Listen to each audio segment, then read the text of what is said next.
Example number 3 a single V belt નો example છે એટલે પેલું 2 બીટા વાળું e μ થીટા વાળું સૂત્ર આવશે બરાબર પહેલી લીટીમાં ખબર પડવી જોઈએ is used to transmit the power from groove pulley of pitch diameter 200 mm running at 1500 rpm એટલે કે આપણું જે d1 ડાયામીટર આપેલો છે એ આપેલો છે 200 mm એટલે કે 0.200 મીટર તો r1 કેટલું થશે 0.100 મીટર અડધું સ્પીડ આપેલી છે 1500 rpm એ શું થાય છે રોટેટ થાય છે to a flat pulley of diameter 600 mm જે બીજો છે જે ડ્રીવન આપી છે એનો ડાયામીટર 600 mm આપેલો છે મોટો આપ્યો છે ઓકે 600 mm એટલે કે 0.600 મીટર 0.600 મીટર અને r2 લખવું હોય તો 0.300 મીટર અડધું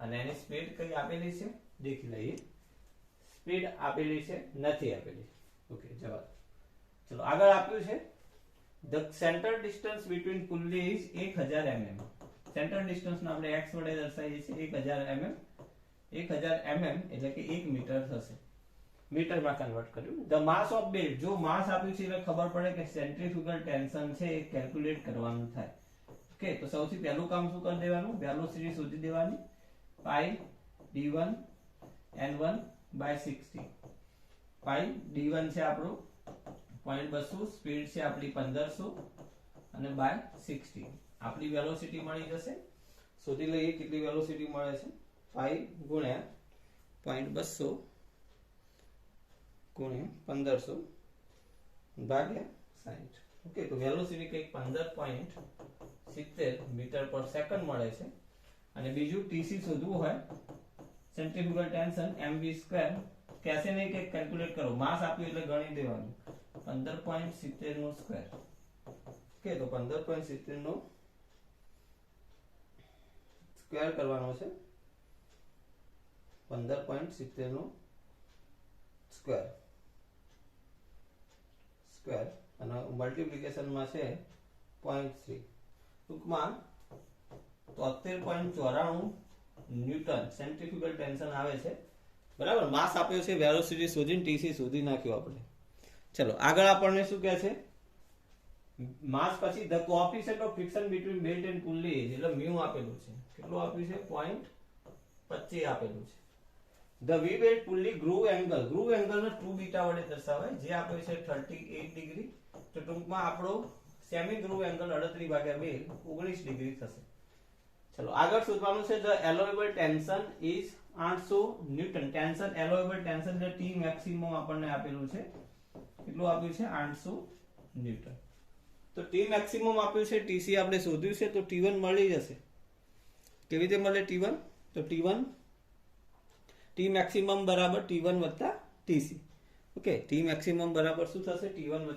ટીસી થશે તો અહીંયા આપણે લખી દઈએ T maximum equal to T1 વત્તા ટીસી તો T1 બરાબર શું મળશે ટી મેક્સિમમ માઈનસ ટીસી ચલો ટી મેક્સિમમ ની વેલ્યુ આપણે આપેલી છે 800 ન્યૂટન અને ટીસી લાયા 73.94 800 માઈનસ 73.94 એટલે T1 ની જે વેલ્યુ છે 800 માઈનસ 73.94 726.06 આવશે 100 ન્યૂટન હવે T2 શોધવા માટે T1 ની વેલ્યુ આવી ગઈ T1 બરાબર 726.06 ન્યૂટન ક્વેશ્ચનમાં આપણને શું શોધવાનું કીધું છે વાંચો ક્વેશ્ચનમાં આપણને કીધું છે the power transmitted capacity of the belt એટલે પાવર ટ્રાન્સમિટ કેપેસિટી નો મતલબ શું થાય આપણે શોધવાનું છે પાવર ટ્રાન્સમિટ કેપેસિટી એટલે કે T1 T2 V તો V શોધી દીધું T1 શોધી દીધું T2 શોધવાનું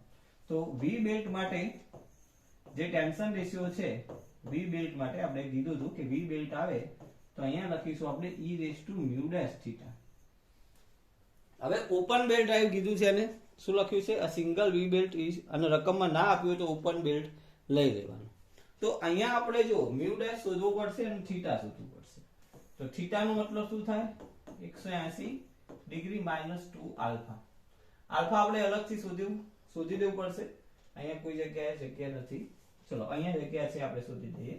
આલ્ફા નો મતલબ થાય સાઇન ઇનવર્સ. હવે અહીંયા R2 મોટું છે, R1 નાનું છે, તો R2 પહેલા લેવાનું, R1 પછી લેવાનું.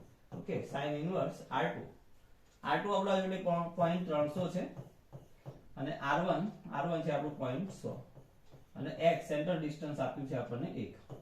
ઓકે, તો સાઇન ઇનવર્સ તમે કરશો શિફ્ટ સાથે સાઇન ઇનવર્સ 0.300 માઈનસ 0.100. ઓકે, તો 11.53 જેટલું આલ્ફા આવે છે. કેટલું આવે છે? 11.53 ડિગ્રી. 11.53 ડિગ્રી. તો આલ્ફા આવી ગયું છે, તો અહીંયા મૂકી દઈએ 180 માઈનસ 2, 11.53 ડિગ્રી. ઓકે, તો 11.53 ડિગ્રી કરીએ તો 180 માઈનસ 2 ગુણ્યા 11.53 એક સાથે કેલ્સીમાં થઈ જાય, ટૂંકમાં 156.94 ડિગ્રી થાય. અને રેડિયનમાં કરવું હોય તો 156.94 ગુણ્યા પાઈ અપન 180. આપણે પાવર શોધવાનું છે એટલે T2 શોધવા જઈએ છીએ. T2 માટે જરૂર પડશે મ્યુ ડેશ ને થીટા, એટલે થીટા શોધીએ છીએ આપણે, ગુણ્યા પાઈ અને ભાગ્યા 180. ઓકે, તો ટૂંકમાં તમારું જે આપણું એંગલ ઓફ આવે છે એનો જે આન્સર આવે છે 156 પોઈન્ટ સમથિંગ પાઈ અપન 2.7380 રેડિયન આવે છે. કેટલું આવે છે રેડિયનમાં? 2.7380 રેડિયન. બીજું શોધવું પડશે મ્યુ ડેશ. મ્યુ ડેશ નો મતલબ થાય mu upon sine beta. Okay, mu ની વેલ્યુ રકમમાં આપેલી છે, મ્યુ 0.25 આપેલું છે, તો 0.25 ભાગ્યા સાઇન બીટા છે આપણું 19 ડિગ્રી. ઓકે, તો મ્યુ ડેશ ની વેલ્યુ થશે મ્યુ અપન સાઇન બીટા, ચલો મ્યુ 0.25 ભાગ્યા સાઇન બીટા સાઇન 90. ઓકે, તો પોઈન્ટ બીટા 0.78 કેટલું આવે છે? મ્યુ ડેશ આવે છે 0.78. ઓકે, ચલો મ્યુ ડેશ ની વેલ્યુ અહીંયા આપણે મૂકીએ તો T2 ના કરતા બનાવીએ તો T1 by e raise to mu dash theta. T1 છે આપણું 726.06, e raise to mu dash આપણા જોડે આવ્યું 0.78 અને થીટા આપણે શોધ્યું 2.7380. ઓકે, તો છેલ્લો આન્સર આપણો T2 નો મળશે જે આપણે શોધી લઈએ.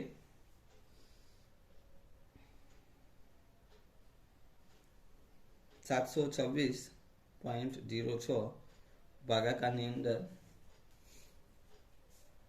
e રેઝ ટુ 0.78 ગુણાકારમાં 2.7380.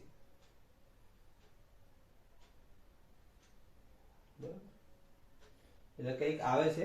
T2 ની વેલ્યુ આવે છે, T2 ની વેલ્યુ આવે છે 88.71. કેટલું આવે છે? 88.71 ન્યૂટન. તો T1 અને T2 બંને આવી ગયું છે અને T1 T2 આવી ગયું છે. T1 કેટલું આવ્યું છે આપણા જોડે? તો T1 આવ્યું છે આપણા જોડે 726.08 અને T2 આપણે લાવ્યું 88.71. તો power transmitting by V will drive T1 minus T2 into V. T1 છે આપણું 726.08 અને T2 છે 88.71. ઓકે, અને ગુણ્યા V. V કેટલું છે આપણે સ્ટાર્ટિંગમાં શોધી દીધું હતું, V 15.70 છે, તો ઇન્ટુ 15.70. ઓકે, તો પાવર જે મળશે એ વોટમાં મળશે. તો કેલ્ક્યુલેટ કરીએ આપણે 726.08 માઇનસ 88.71 અને ગુણાકારમાં 15.70. તો પાવર આવે છે 1 પછી 3 0 એના પછી 6 અને 0.70. 1000 વડે ભાગશો એટલે 10.006 કિલોવોટ આવશે, આ વોટમાં મળશે. હવે એના સિવાય બીજું આપણને પૂછ્યું છે એને શોધવાનું, the initial tension required in the belt. Initial tension નું ડાયરેક્ટ સૂત્ર છે T0 બરાબર T1 વત્તા T2 વત્તા 2TC બાય 2. T1 ની વેલ્યુ છે આપણા જોડે 726.08, T2 ની વેલ્યુ છે 88.71 અને TC છે આપણા જોડે 73.94. બરાબર. એટલે જો ઇનિશિયલ ટેન્શનમાં TC ની જરૂર પડે છે એટલે ત્યાંથી બી આઈડિયા આવે કે ભાઈ સેન્ટ્રીફ્યુગલ ટેન્શનને કન્સિડર કરવાનો છે. ભલે ક્વેશ્ચનમાં લખ્યું ના હોય પણ માસ આપેલું હોય, ક્વેશ્ચનની અંદર માસ આપેલું હોય, ઓકે, તો સેન્ટ્રીફ્યુગલ ટેન્શન કેલ્ક્યુલેટ કરવું પડે. ઇનિશિયલ ટેન્શન આવશે બેલ્ટની અંદર 444.36 ન્યૂટન, જેને આપણે T નોટ વડે દર્શાવીશું. ઓકે, તો 444 આવે છે 0.36 ન્યૂટન, આટલો આન્સર આપણો આવે છે. ઓકે, તો આ હતો આપણો એક્ઝામ્પલ નંબર 3. ઓકે, એકદમ સિમ્પલ છે. વી બેલ્ટ નો છે, પાવર શોધવાનો છે. પાવર માટે આપણે કોની જરૂર પડે? T1 T2 ને V. એમ આપ્યો છે એટલે પહેલા TC શોધી નાખ્યો. T મેક્સિમમ આપ્યો છે એટલે પહેલા T1 મળી જશે.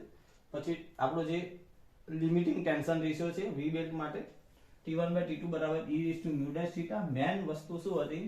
mu dash શોધવાનું અને થીટા શોધવાનું. રકમમાં સ્પેસિફાય ના કર્યું હોય તો ઓપન બેલ્ટ આપણે ધારી લેવાની.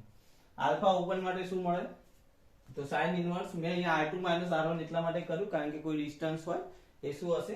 માઇનસ ની અંદર એંગલ નહીં આવે એટલે R2 R1 મોટી રેડિયસ માઇનસ નાની રેડિયસ કરવાની. ઓરિજિનલ સૂત્ર R1 R2 છે. R2 R1 જો ડ્રીવન ની જે વેલ્યુ છે મોટી આપી હોય તો R2 R1 તમે યુઝ કરી શકો. તો બે વસ્તુ શોધવાની હતી. એક તો પાવર, તો T1 શોધ્યું આપણે, આ T2 શોધ્યું. T2 માટે થીટા મ્યુ ડેશ શોધવાની જરૂર પડી તો શોધી નાખ્યું. પાવરના સૂત્રમાં કિંમત મૂકી દીધી. વેલોસિટી તો આપણે સ્ટાર્ટિંગમાં શોધી દીધી હતી. ઇનિશિયલ ટેન્શન શોધવાનું કીધું છે. આ સૂત્ર આપણે ચલાવ્યું હતું, મીન્સ કે સમજાવ્યું હતું કે આ રીતનું ઇનિશિયલ ટેન્શન જ્યારે બેલ્ટ રનિંગ કન્ડિશનમાં ઇનિશિયલી કેટલું ટેન્શન લાગે, બરાબર. તો એની આપણે આ ગણતરી કરી. તો આ હતો આપણો એક્ઝામ્પલ નંબર 3.